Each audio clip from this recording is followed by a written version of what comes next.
கர்மகரவலே 3 பேரை கண்ணால பார்த்தோம். அதான் இப்ப என் காலம் வருவாங்க. பரமஜோத கர்ணா சுனா கர்ணா சண்டை சண்டடா சண்டை கர்ணன் உட்கார வைக்கிறா பங்காளி பங்காளி அடிச்சுக்கிறோம் கூடிக்கிறோம். பக்கால போய் எதுக்கு என் பக்கால கேட்க சொல்றான். இவன் வந்தானே என்ன தலை கட்டி உம்பர்ல என்ன சாப்பிட்டு போக வேண்டியதான். இவன் என்ன சொல்லி கொடுக்குறான் கேட்கறானே. அந்த கோச்சிக்கு போறாங்க யாராவது எடை எனக்கு பொறையில புத்தி சொன்னாங்க பத்தியா அந்த புத்திக்கு வந்துச்சு. என்ன பகச்சவன் யாரு இல்ல நான் கட்சி சண்டை ஆளை காட்டிட்டியா நான் சண்டை போட போறேன். நீ என்னத்துக்கு அவனை உக்கால சொல்ற ஏடா எதிராளிடா உக்கால போயிட்டு கேளு உம்மான்னு கேளு ஓத்தான்னு கேளா அவனை போடா உக்கால போய் நீ கேளா நீ என்ன அது இல்ல நான் என்ன சொல்றேன் நீ என் கை வார்த்தை நிக்கிறீ இல்லையா ஆமா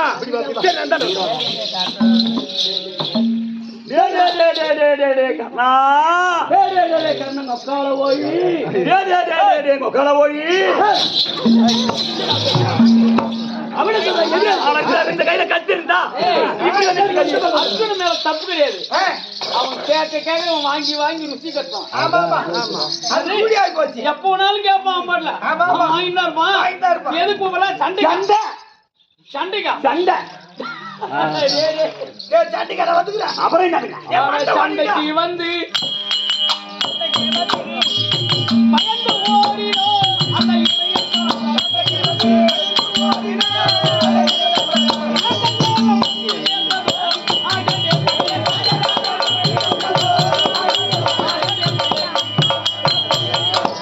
சண்டை வந்து பயந்து ஓடினவன் ஓனே மௌன பேச கூடாது.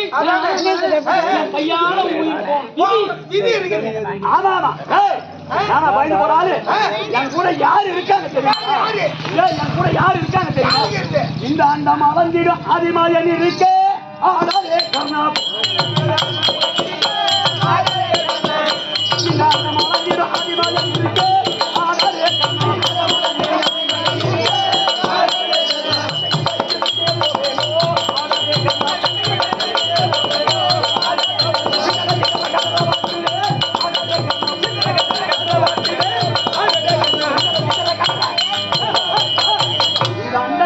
ஒரே அடி அளந்தவரு என் கூட இருக்காரு. நான் பயந்து போறாளா நானு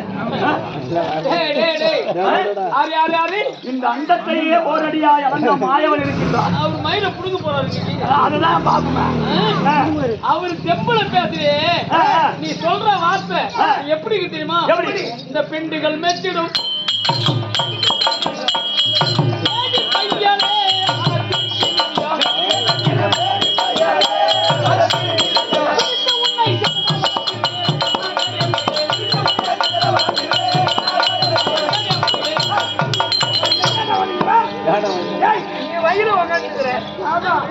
சொல்ற வார்த்தை கேட்கிறாள். என்ன போல ஆண்களை கேட்பாங்க பெண்கள்.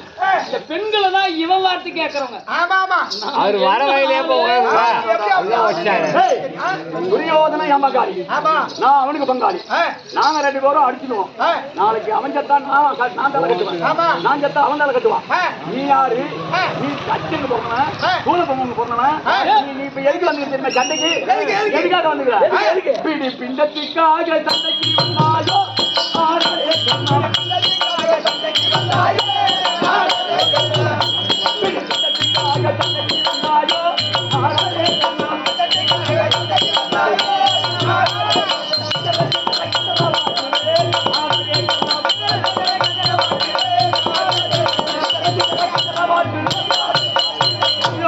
சொன்னா மத்தியா புண்டம் அந்த புண்டத்துக்கு வந்து சண்டைக்கு நான் யாருன்னு சொன்னாம சூத பங்கவன் சூத பங்குன்னு பிறந்தவன் ரதக்கம்மான்னு பிறந்தவன் ஏரோத்தி மகன் உனக்கு இங்க என்னடா வேலை சாப்பிட்டு சோத்து கொண்டுறான் சொல்றானே என்ன போய் சூத பங்கன் பிள்ளைன்னு இவன் சொல்லிட்டானே இவன் எப்பேற்பட்டவனு எனக்கு தெரியும் ஆனா எங்க அம்மா இருக்காங்க பாரு எங்க அம்மா ஒருவனைய வச்சு நீ என்ன பெத்தா இவ அம்மா எத்தனை பேர் வச்சு புள்ள பெத்தான்னு எனக்கு தெரியும் எங்க அம்மா ஒருவனைய வச்சு நீ என்ன பெத்தா இவ அம்மா எத்தனை பேர் வச்சு புள்ள பெத்தா அந்த தர்மம் இருக்கிறானே அந்த தர்மன் அதாவது யம தர்மனுடைய அம்சத்திலே பிறந்தவன் பீமன் இருக்கானே அவன் வாயு அம்சத்திலே பிறந்தவன் நகுலன் சகாதேவன் இருக்கிறாரே அஸ்வினி தேவர் அம்சத்திலே பிறந்தவர்கள் இவன் எப்படி பொருந்தும் தெரியுமா இவன் எப்பேற்பட்டவன் எது எப்படி பொருந்தும் தெரியுமா அட இந்திரன் மைதான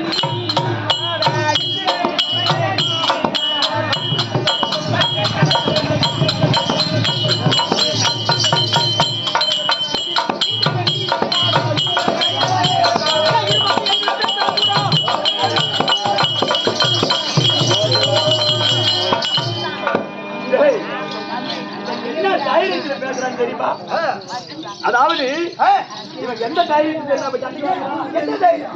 வந்துட மாட்டான் அவன் கையில என்ன வச்சுக்கிறான் பாரு அவன் கையில என்ன வச்சுக்கிறான் கையில அவன் கையில் நாகம் இருக்குது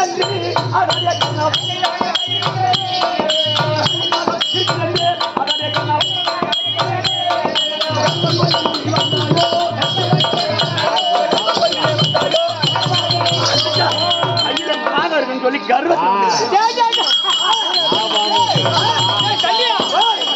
எனக்கு தான் புத்தி கட்டு போச்சு இவன் அதாவது இது ஏற்கனவே ஏதாவது இருக்குது ஞாபகம் போச்சு அவன் உயிர் போன அவனே ஞாபகம்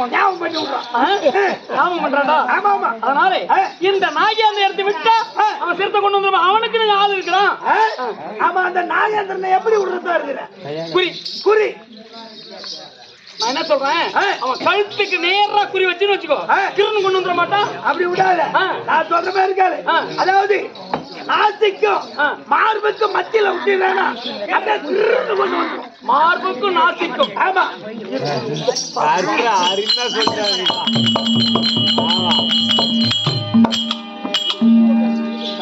ஏங்க சல்லியன் சொல்றான்னு சொல்லி ஆமா அவன் பேச்சை கேட்டு மார்புக்கு நாசிக்கு நான் மத்தியில குறி வச்சோம் ஆமா சிறுத்தை கொண்டு வந்து நாகேந்திரனா ஆமா வேறு யாரு கிடைக்கும் சல்லியனுக்கு தான் கிடைக்கும் சல்லியன் சொல்லாம கர்ணன் ஜெயிச்சிருப்பானோ ஆமா பேர் அவனுக்கு தானே கஷ்டப்பட்டு வாழ்த்தவன் நானு ஆமா அவனுக்கு தானே பேர் கிடைக்கும் சல்லியா நீ வண்டி தானே ஓட்ட வந்த ஆமா வண்டி ஓட்டுற பேச்சை கேட்டு இந்த அதாவது கர்ணன் பானம் வரவும் கிடையாது அப்ப நான் சொல்றது கேட்க மாட்டேன் நீ எப்ப நீ என்ன நான் சொன்னதை கேட்கலையோ இனிமே உனக்கு நான் ரத ஓட்ட போறேன் அதான் ஓட்ட மாட்ட போறேன் ஆனா எது வந்தால் எது போனால் எனக்கே என்ன எது வந்தால் எது போனால் எனக்கே என்ன என் மதி அது சரியா இருந்தால் இந்த மயிறு சல்லியனும் போனால் என்ன என் மதி மட்டும் சரியா இருந்தா அந்த மயிறு சல்லிய வண்டி ஓட்டணும் நின்று போய் வேற ஆள் வச்சுக்கிறேன் நாகேந்திரத்தை விடலாமா என்னங்க அப்ப நம்ம கதை இன்னைக்கு தூங்கி போச்சு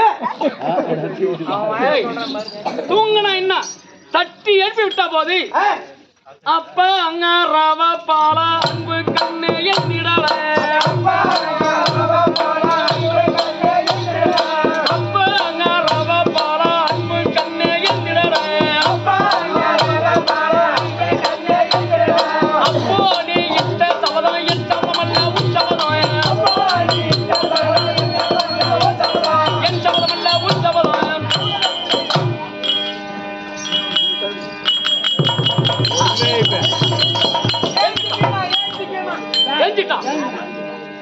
இந்த நாகேந்திர பூசை புரிந்து விட வேண்டும் பூசை புரிய கர்ணன் மலர் நான் எடுத்தேன் பூசை புரிய கர்ணன் மலர் நான் எடுத்தேன் ஆசையாகவே பூசை அன்புடன் செய்து நான் முடித்தேன்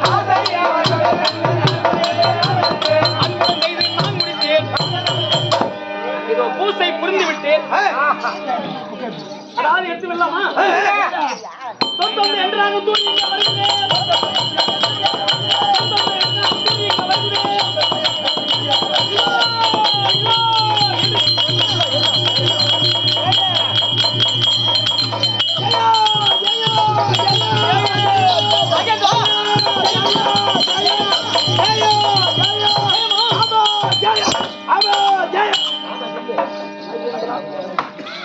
ஜெயம் ஜெயம் என்று ஓடி வந்து அபஜயமா? ஐயா, நீங்க விட்ட குறியாகப்பட்டது குறி தவறி சிலாரத்துல முடிய மட்டும்தான் கிடைத்தது, சிரத்து கிடைக்கவில்லை. சிலாரத்துல முடிய மட்டும்தான் கிடைத்தது, சிரத்து கிடைக்கவில்லை. சிரத்தை கொண்டு வர முடியவில்லை. சிலோத்துக்கு முடிதான் கிடைத்ததா? என்ன சொல்ற ஐயா? மறுபடியும் என்னை எடுத்து விட்டீரானால் அவன் 14 உலகம் சென்றாலும் சரியே கொண்டு வருகிறேன்.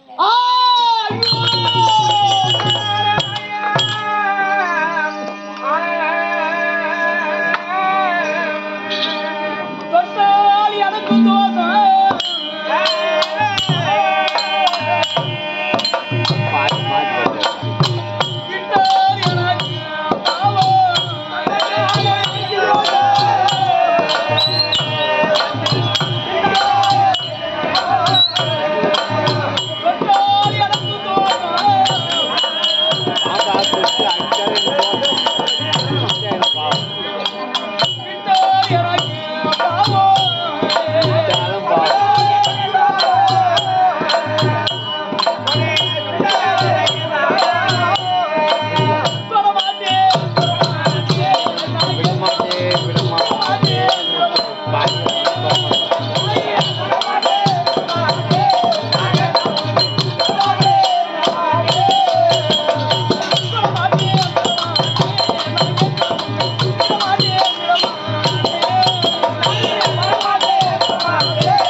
மறுபடியும் உன்னை எடுப்பதற்கு ஏன் தயங்குறேன் தெரியுமா நாகேந்திரா?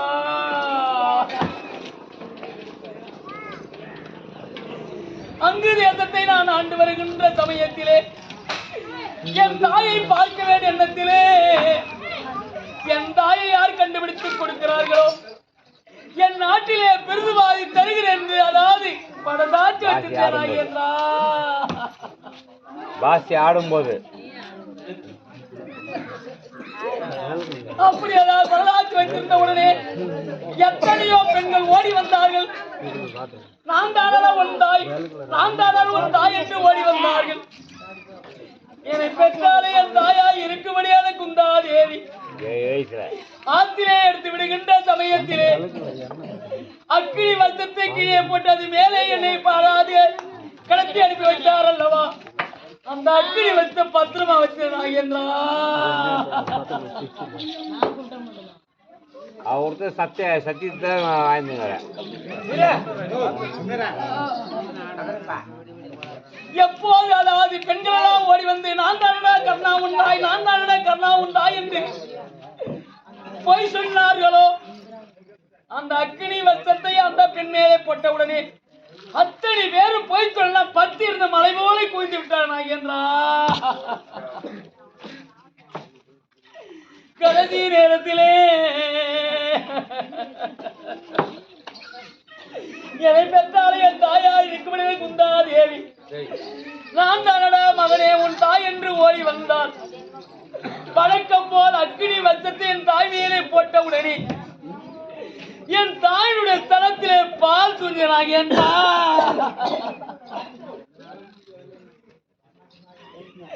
மகனே கண்ணா என் தளத்திலே பால் சுரிஞ்ச அருந்துடா மகனே என்று சொன்னால் என்னை பெற்ற மாதா. அம்மா, தொட்டிலே படுக்கின்ற நேரத்திலே கொடுக்க முடியாத பாலை கட்டிலே படு தூங்கு நேரத்திலே கொடுக்க வருகிறாயே, அப்படி வேண்டுமானால் பொற்கிடத்திலே கலந்து வைங்கள் என்று என் தாயிடத்திலே கட்டளையிட்டேன். என்னை பெற்ற மாதா பிள்ளை பாசத்திலே பொற்கிடத்திலே கலந்து வைத்தால் அப்போ அந்த கர்ணன் சாப்பிடக்கூடாதா நாகேந்திரா?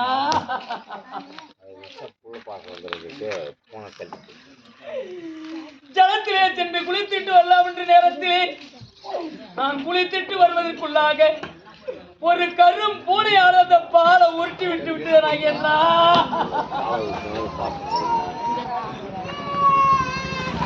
இந்த பாவி கர்ணனுக்கு தாய் பாசனா இல்லாத வந்தனே தாயுடைய பால் இந்த பாவி கிடைக்கவில்லை நாகேந்திரா.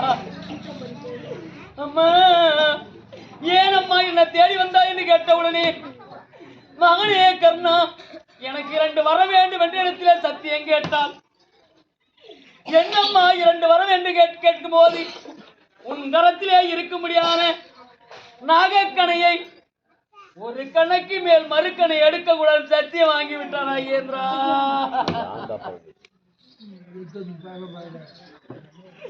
அம்மா இன்னொரு வரம் என்னவென்று கேட்ட போது இவராஜாக்களை அர்ஜுனன் தவிர வேறு ஒருவனோடு அமராடக்கூடாது சத்தியம் வாங்கி விட்டாலே மாதா. நீ கேட்க முடியாத சத்தியத்தை நான் கொடுத்து விட்டேன். நான் கேட்க முடியாத 2 அதாவது வரத்தை நீ எனக்கு சத்தியம் தர வேண்டும் என்று கேட்கும் போது பெற்ற மாதா என்னவென்று கேட்டாலே அம்மா என் கட்டிலே காத்திருக்கிறவரை என் உடலிலே அதாவது உயிர் இருக்கிறவரை நான் தான் இவராஜாவுக்கு அண்ணன் என்று தெரியக்கூடாது என் தாய் சத்தி வாங்கிவிட்டேன் நாகேந்திரா. மகனே கர்ணா இன்னொரு வரம் என்னவென்று கேட்டால் அம்மா நான் உயிராதாவது குழந்தையாக இருந்து உன் மடியிலே படுத்து உறங்கியது கிடையாது. இந்த நேரத்தில் மடியிலே படுத்து உறங்கியவன் கிடையாது. என் உயிர் போய்விட்டான். என்ன தூக்கி உன் மடியிலே வச்சு அழ வேண்டும் என்று என் தாயத்திலே சத்தி வாங்கிறீர்களா கேட்டா. அப்படியே 2 வரத்தை எனக்கு சத்தியம் செய்து கொடுத்தால் என்னை பெற்ற மாதா எப்போது ஒரு கடைக்கு மேல் மறுக்கடை எடுக்க மாட்டேன் என்று சொல்லி சத்தியம் கொடுத்தனோ என் உயிரே போனாலும் அந்த கண்ணையா சொன்ன சொல்லையே என்னம்மா மறப்பேன்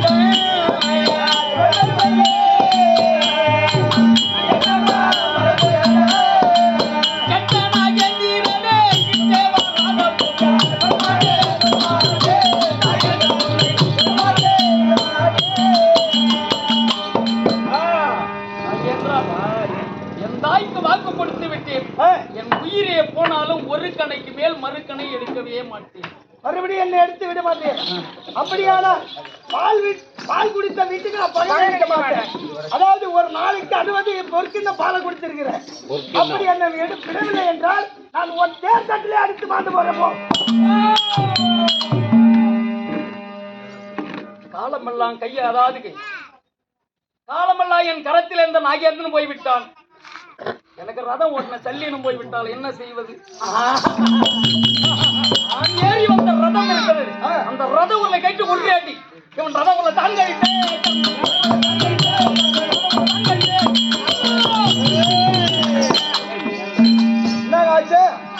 அது ஏன் பூமியிலே அழிந்தது தெரியுமா? ஒரு நேரத்திலே நான் அதாவது என் ரதத்தை சிங்காரம் செய்து ரதத்திலே அமர்ந்து நகர்வலம் வந்து கொண்டிருந்தேன்.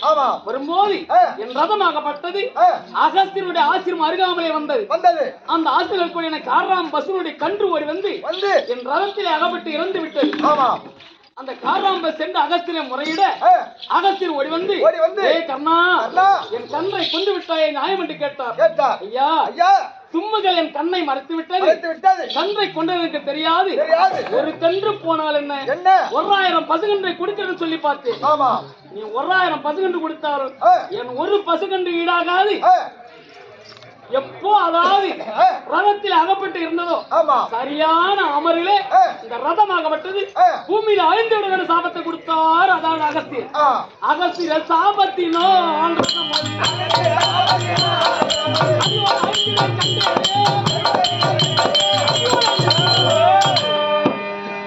ஏறி வந்த ரதமும் போய்விட்டது. இளம் வயதிலே பரசுராமரத்திலே வித்தை கற்றுக்கொண்டேன். ஒரு பணத்தை எடுத்து விட்டேன். ஆனால் 1 10 100ஆக செல்லும். அவன் பணம் அதை கையில் எடுப்போம்.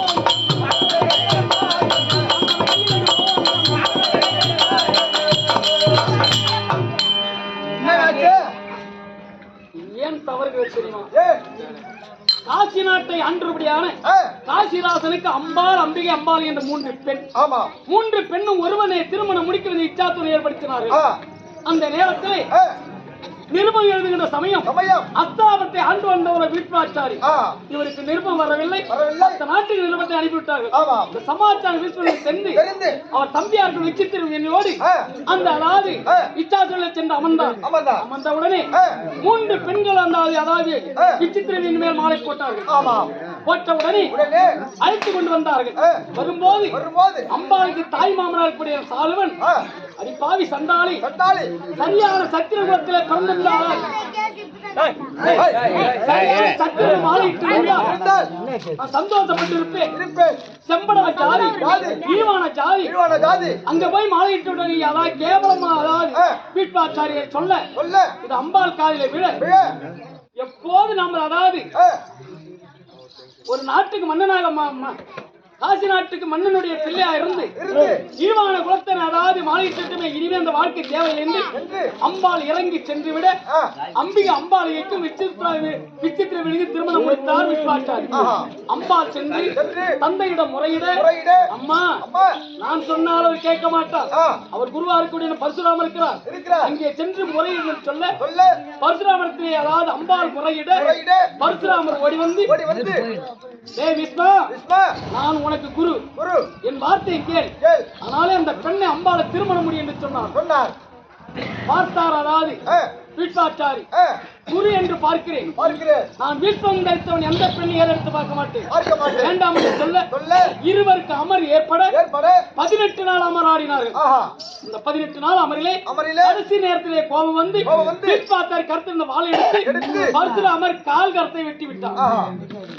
உடனே பரசுராமர் அதாவது தன் தாயாருக்கு ரேணுகை நினைத்து கால் கரத்தை வளர செய்து அத பாவி சண்டாளா எப்போது அதாவது அதாவது குருவென்று பாராமல் எப்போது என்னை அதாவது கால்கரத்தை யார் வெட்டினாயோ இனிமேல் சத்திரனுக்கு நான் வித்தை கத்துக் கொடுப்பது கிடையாது.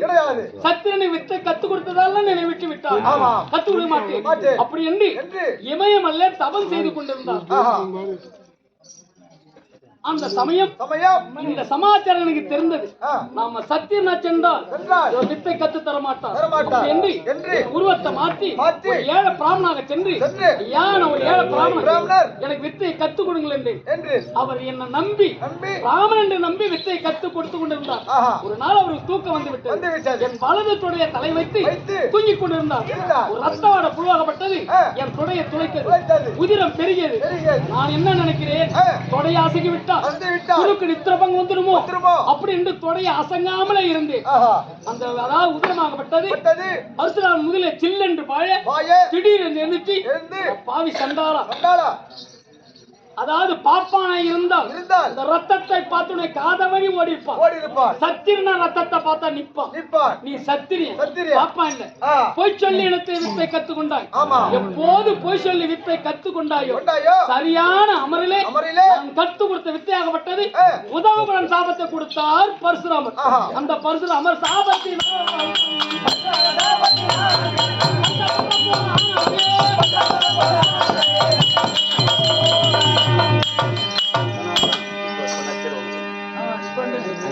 ஓர்மைத்து கொடுப்பான். எனக்கு தெரியாது ஒண்ணும். ஆதி காலத்திலே என் பூமாதேவி ஆனவள் என்னோடு இந்த பூமி பாரம் தாழவில்லை, இந்த பூமி பாரத்தை தீர்க்க வேண்டும் அப்படி என்று என்னோடு முறையிட்டாள். அந்த நேரத்திலே துவாவரை வந்து நான் பூபால கண்ணனாக பிறக்க போகிறேன், அப்பொழுது இந்த பூமி பாரத்தை தீர்க்கிறேன் அப்படி என்று சொன்னேன். அப்பொழுது நான் ஒரு நிபந்தனை இட்டேன். எப்படி என்றால் இதற்கு பின்பதாக ஒரு பாரத போர் நடக்க போகிறது. அதனால எனக்கு நான் வேணும் என்ற போது எனக்கு 12 அங்கலம் இடம் வேண்டும். நான் எப்பொழுது 12 அங்கலம் இடம் கேட்கின்றோனோ அந்த நேரத்தில் எனக்கு தர வேண்டும், இடம் வேண்டும் அப்படி என்று கேட்டிருந்தேன். அவன் நாகாஸ்திரத்தை இந்த 12 அங்கலத்தை இடத்தை கேட்டு என் கட்டவர்களால் அந்த தேசத்தை அடிக்கிறாங்க. ஓ அப்படி அழித்துக்கின்ற நேரத்தில் தலைக்கு வந்தது தலைப்பாயிட போச்சு. சிலோகத்துல முடிவெடுத்து தான் அந்த வயல பாரு நல்லா போகுது. கிடைத்தது. அதனால தலைக்கு வந்து தலைப்பாயிட போச்சு. இப்போ நிராத பாலக இருக்குன்னா நிராபரணம். அதாவது திருவண்ணாமலையில இருக்கு. ஆமா.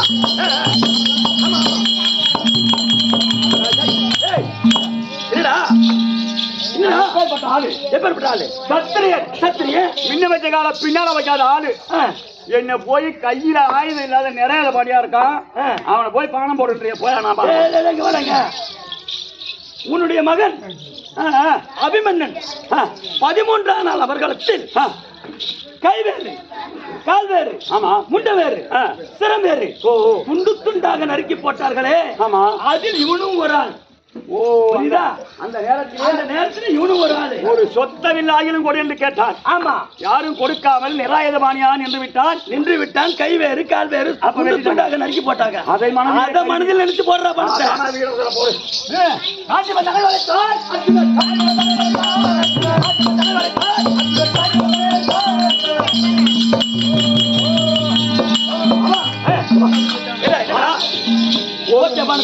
கண்ணுக்கு ஒரு பானமா போட்டிருக்கான். ஜல்லட கண்ணு மாதிரி. ஆமா அவன் உயிர் போவாது ஊசல் அடிக்கிட்டு இன்னும் மூச்சு அப்படியே இருக்குதா? சரி, அவன் உயிர் போகல, என் தழுவு வேணான்னு சொல்லிட்டு அவன் உயிரை கொண்டு வாங்க போய். மாமா நீ பானம் தான் என்ன போட சொன்ன? பானம் போட சொன்ன. அதாவது ஒரு மயிர் ஆளை தானே காட்ட சொன்னேன். ஆமா ஆளை தானே காட்ட சொன்னேன். ஆளை காட்டேன். என் வேலை முடிஞ்சிருச்சு. அவன் உயிரை முடி. இரு, என் வேலை முடிஞ்சு நான் போட சொன்ன பானம் இனிமேலுக்கு அவனுக்கு உயிர் ஏன் இருக்கிறது? என்ன காரணம்? அதுதான் கேட்க அப்படின்னு கேட்கிறேன். ஆமா. ஏய், 32 தானம் என்பது 32 தானம். தானம் என்பது 32. 31 தானத்தை செய்து விட்டான். ஓஹோ. அதனால அந்த தான தர்மம், அந்த தர்ம தேவதை அவன் உயிர் போகாமல் படிக்கு காத்து கொண்டிருக்கிறது. தர்ம தேவதை அவன் உயிரை பிடித்து வைத்திருக்கிறது. சரி மாமா. அப்படியானால் அந்த செய்தக்கூடிய தான தர்மத்தை நீ போய் சேர்த்து வாங்கினோம். எதுக்கு நாம ஆளை மட்டும் தான் காட்ட சொன்னேன். ஆமா, ஆளை காட்டுனா நீ பானம் மட்டும் தான் போட சொன்ன. அதுக்கு வயசு நீ என்ன ஆள்னு எனக்கு தெரியுதா?